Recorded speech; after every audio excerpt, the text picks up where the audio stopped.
Dunia seakan mendapat secercah harapan saat vaksin COVID-19 dikabarkan memiliki hasil dengan tingkat efektivitas lebih dari 90% untuk menangkal virus menular yang telah menjadi pandemi sekitar 1 tahun terakhir. Kementerian Kesehatan Republik Indonesia memiliki rencana untuk melakukan vaksinasi terhadap rakyat Indonesia yang dibagi menjadi 4 periode. Menurut rencana, proses vaksinasi akan berakhir di tahun 2022 dan Indonesia siap menyambut dunia yang normal kembali. Kegembiraan dan sukacita untuk menyambut dunia normal seakan telah di depan mata.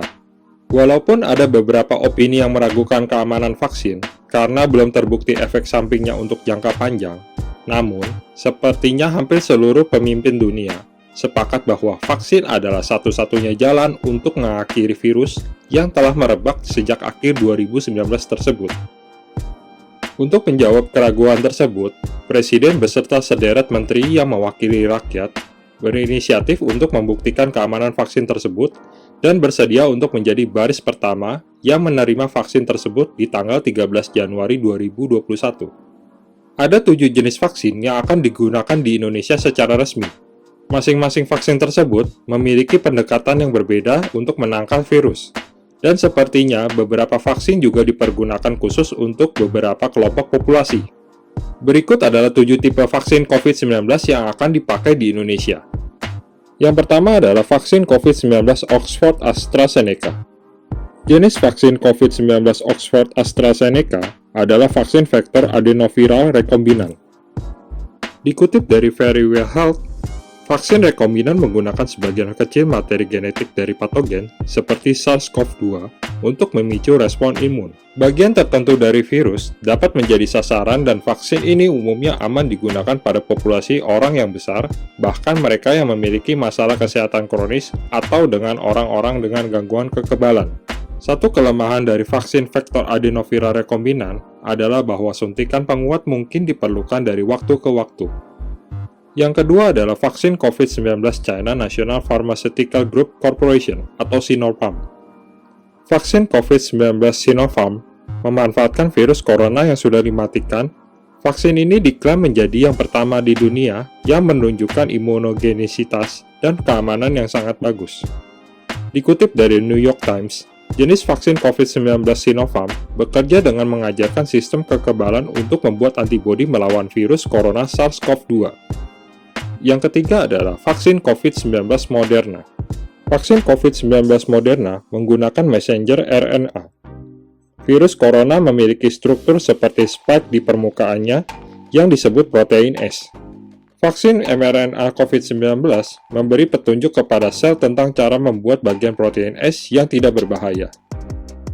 Setelah vaksinasi, sel mulai membuat potongan protein dan menampilkannya pada permukaan sel. Sistem kekebalan akan mengenali bahwa protein tidak termasuk di sana dan mulai membangun respon kekebalan dan membuat antibodi. Vaksin ini digunakan untuk orang yang berusia di atas 18 tahun dan membutuhkan 2 suntikan yang diberikan selang 28 hari. Pusat Pengendalian dan Pencegahan Penyakit Amerika Serikat atau CDC memaparkan beberapa kriteria orang yang tidak dapat menerima vaksin Moderna. Berikut kriteria orang yang tidak disarankan mendapatkan vaksin COVID-19 Moderna, yang dikutip dari situs resmi CDC.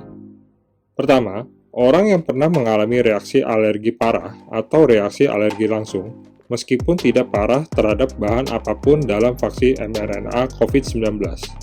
Kedua, orang yang pernah mengalami reaksi alergi yang parah atau reaksi alergi langsung, bahkan tidak parah setelah mendapatkan dosis pertama vaksin.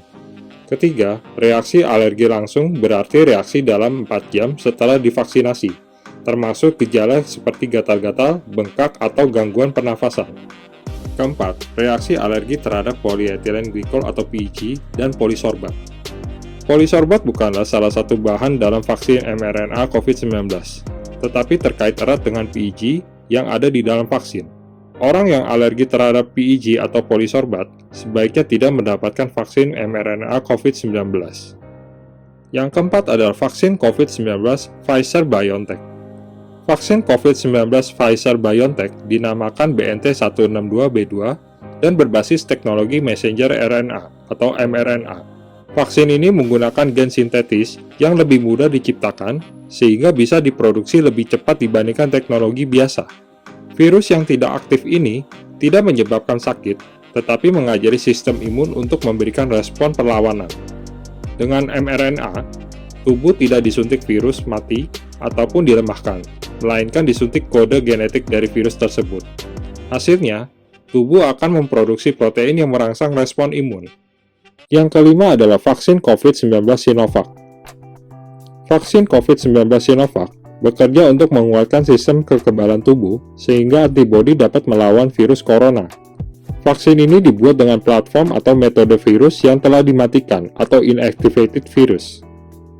Lewat cara tersebut, maka tubuh bisa belajar mengenali virus penyebab COVID-19 SARS-CoV-2 tanpa harus menghadapi resiko infeksi serius. Vaksin ini diberikan dalam 2 dosis atau perlu 2 kali suntikan. Vaksin ke-6 adalah vaksin COVID-19 Novavax. Vaksin ini menggunakan spike protein yang dibuat khusus yang meniru protein spike alami dalam virus corona. Dikutip dari Verywell Health, vaksin ini bekerja dengan memasukkan protein yang memicu respon antibodi yang menghalangi kemampuan virus corona di masa depan untuk mengikat sel dan mencegah infeksi.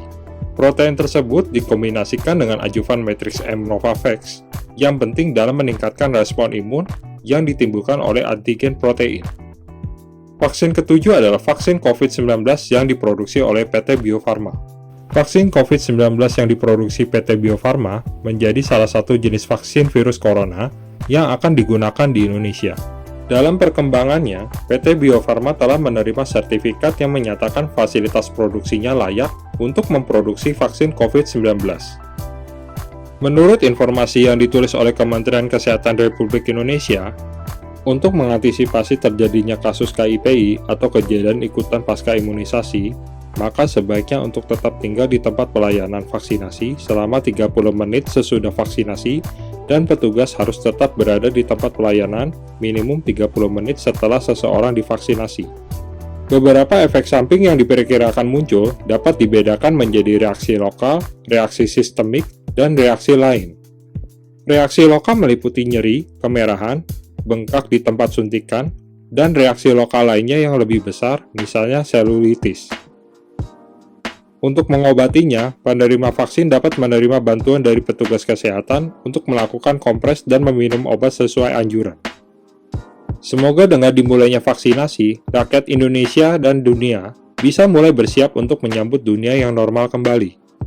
Sementara itu, sambil menunggu jadwal vaksinasi, mari untuk tetap menjaga protokol kesehatan agar dapat memberantas penyebaran virus ini.